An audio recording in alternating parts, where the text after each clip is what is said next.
flying this week that Mark Zuckerberg of Facebook fame is planning a presidential run in 2020. Not only do the Zuck's little staff members claim he walks around telling everyone he wants to be emperor, but now he has added yet another political big shot to his employee roster. This time, he picked up Hillary Clinton's former pollster and chief strategist, Joel Benenson. Already on the bench are Obama's 2008 campaign manager, Bush's 2004 campaign manager, and the former communications advisor for Tim Kaine. Officially, this crew has been assembled to help Zuckerberg be a better philanthropist. Officially, his year of travel around the country purposefully mimicking presidential tours is just a rumor. Officially, the fact that he has been discussing political issues at these stops means nothing. He claims his so-called listening tour of all 50 states is a personal challenge he has set for himself to better serve his customers, but top Democrat strategists have pointed to the exact locations of his visits and the tone of his recent Facebook posts as the perfect setup. There's also, conveniently, a special clause in his SEC filing in the event that he runs for government office. While he has avoided publicly affiliating himself with the left or the right, Zuckerberg is a proponent of expanding immigration, of creating a universal basic income, and received harsh criticism for censoring conservative content in the past. Frankly, a Zuckerberg run wouldn't be surprising, as Zuckerberg is Zuckerberg. And this week, Michael Moore also suggested running Tom Hanks and Oprah, while Shaquille O'Neal announced plans to run for sheriff, and Kid Rock is planning to register voters at his concerts. On The View, both Moore and Whoopi Goldberg proclaimed that anything is possible because Americans are dumb and just love celebrities. Because the celebrities on our side, first of all, are smart. If we ran Al Franken, run Tom Hanks, has political experience. Who wouldn't vote for Tom Hanks for president of the United States? Many Americans feel that those celebrities are out of touch. I'll tell you, a lot of people would say they don't understand my needs. They like the elitist. We're on TV right now. Americans love celebrities. No. Speaking of elections, Detroit is beginning its race for mayor next week, and half of the candidates are convicted felons. Whoa. Some candidates' charges are drug charges, but there are also assault and intent to murder charges, which, if nothing else, might at least make political murder more transparent.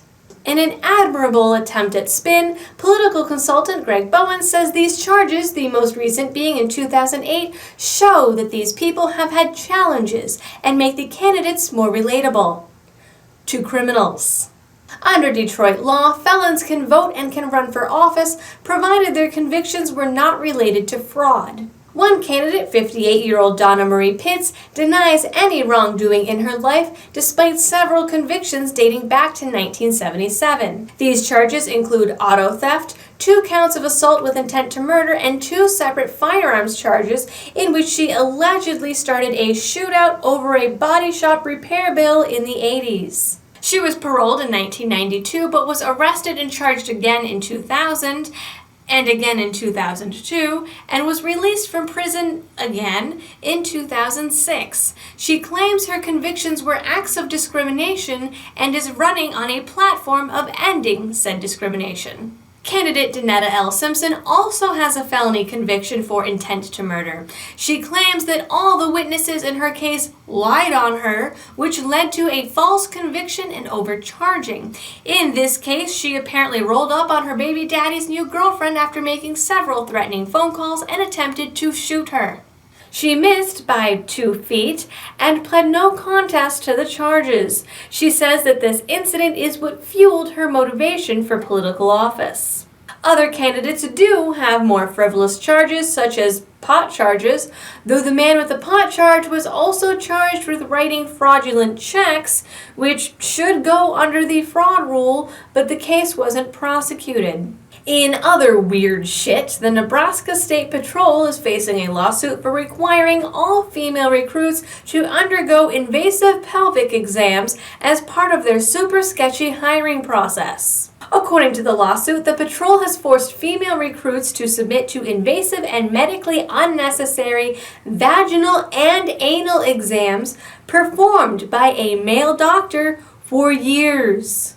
State Trooper Brienne Splitgerber filed the lawsuit on Tuesday against the patrol, the state of Nebraska, 2 former patrol heads, and a whole host of other people on the grounds that they created a hostile work environment for women. After hearing about the allegations in June, the governor ordered a criminal investigation of the matter. A criminal investigation carried out by the Nebraska State Patrol, which kind of seems like a conflict of interest. In turn, the State Patrol said, "Don't worry, folks, this hasn't actually happened since December 2016. Please disperse. Nothing to see here." The lawsuit says that recruits were told the exams were to check for hernias, but none of the male recruits were required to undergo similar exams. Split Gerber received her exam in 2014 as a condition of hire and was sent to a doctor hired by the patrol. According to the lawsuit, she was required to take off her pants, lie on her back, and then on her stomach, exposing her genitals as a male doctor performed both anal and vaginal exams with his fingers, which is uncomfortable to even say right now and quite frankly is giving me the Wiggins. Split Gerber reports that her family doctor told her that there was no legitimate medical purpose, none, zilch, zero, for that exam, and that if they were actually looking for hernias, all a doctor would have to do is press on a patient's abdomen. In other words, fingering someone is not how you check for hernias. Split Gerber complained to her superiors and was told that an investigation was underway, but female recruits continued to be sent to the same doctor. No information has been released as to who exactly is under investigation, how long these practices have been going on, or if the governor has ordered for the examinations to stop. Earlier this year, the governor fired the head of State Patrol after several controversies plagued the patrol. He had been the head for most of Split Gerber's tenure and was accused several times of gender discrimination, and at one time was even successfully sued. And finally, we've got a scary tinfoil leak from Wikileaks this week. Documents concerning a CIA hacking exploit called Dumbo were released this week as part of the Vault 7 series. According to the documents, the tool allows for the identification, control, and manipulation of monitoring and detection systems, such as webcams and microphones, on any computer running Microsoft Windows. The documents state that not only can the CIA use Dumbo to control your mic and computer, but they can manipulate it in such a way as to create fake evidence or destroy evidence. Seeing as we have already learned that the CIA can turn Samsung TVs into covert microphones, this shouldn't be surprising. According to a field manual from July 2015, Dumbo also alerts its operators to any files that were actively being written while the hack was taking place, so that those files can then be corrupted or deleted in the event that evidence of an intrusion is actually captured, as this particular program can only be run from a USB. It can also gain access to any mics or cameras that are connected by Bluetooth and Wi-Fi, not just hardware directly connected to the computer. And before any Apple people roll up, the CIA has special ways to hack your stuff too. The CIA built a specialized unit within the mobile development branch in order to hack pretty much every Apple product. The documents and files come from the CIA's Center for Cyber Intelligence. These documents and tools were just part of the hacking arsenal that the CIA so conveniently lost control of.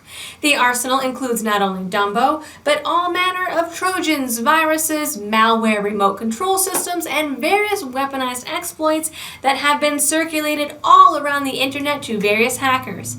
Fucking sweet.